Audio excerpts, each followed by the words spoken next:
l'entrepreneur doit intégrer dans son fonctionnement qu'il aura besoin d'une institution financière. Parce que malheureusement, ce qu'on trouve, c'est des gens qui commencent leur activité. Ça peut être une activité qui génère beaucoup de flux, mais qui n'ont jamais intégré se présenter un jour devant une institution financière. Et c'est lorsqu'il a un marché, c'est lorsque voilà, il est à court de financement, et puis il vient solliciter. Et en général, quand c'est comme ça, il n'a aucune traçabilité.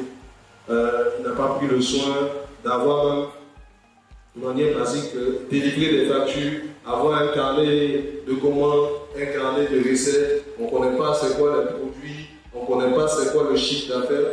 Et des fois, c'est compliqué. C'est vrai qu'au niveau de la microfinance, nous avons des agents qui sont formés. Voilà, donc si vous êtes dans le cas, soyez rassurés. Quand vous venez chez nous, on a quand même un processus pour retracer vos flux. Mais ce que j'ai envie de dire, c'est que le banquier est beaucoup plus rassuré quand il y a l'ordre. Quand on reçoit quelqu'un qui sait exactement combien il gagne, qui connaît exactement ses recettes, ses charges, sa marge, et son fonds de roulement, c'est beaucoup plus simple et ça rassure celui qui est en face. Et comme un intervenant l'a dit tout à l'heure, dans la microfinance, la relation de proximité est très très importante. Parce que quand on évalue un dossier, il y a deux choses fondamentales qu'on regarde. La capacité de remboursement et puis la volonté de remboursement. Ce sont les deux éléments que le banquier va regarder. Est-ce que celui qui est en face de moi, il est capable de rembourser ce que je veux lui donner?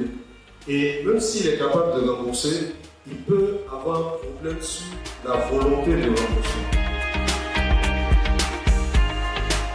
Moi, j'ai un terrain dans une cité, 4 cités de part et d'autre, et je recherchais un financement. Okay? Parce que le terrain existait déjà, j'ai des magasins, je voulais faire une boulangerie. Il y a un fait d'études de marché et tout, j'ai vu que vraiment ça pouvait porter. Parce que effectivement, quand on est un projet, on se dit, ah voilà, voilà les opportunités qui s'offrent à moi. Et je n'ai pas pu me faire accompagner de manière concrète. Qu'est-ce que j'aurais dû faire? Si j'ai un promoteur qui a 4 ou 5 boulangeries, qui vient d'acquérir un terrain et qui veut transformer ce terrain-là en boulangerie, il exerce dans ce secteur depuis peut-être 4 ou 5 ans. Vous voyez que le profil, la question n'est plus la même.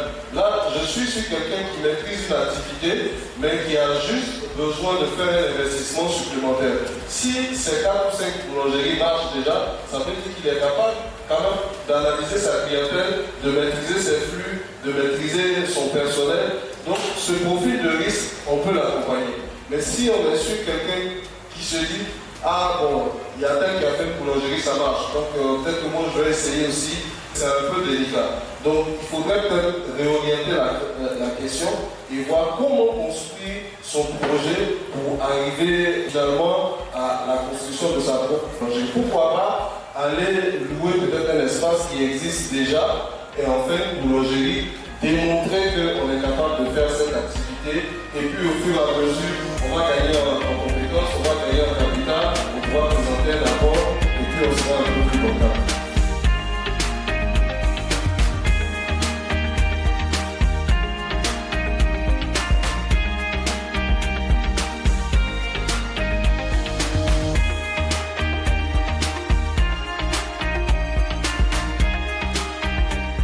Crédit Access, bâtir l'avenir ensemble.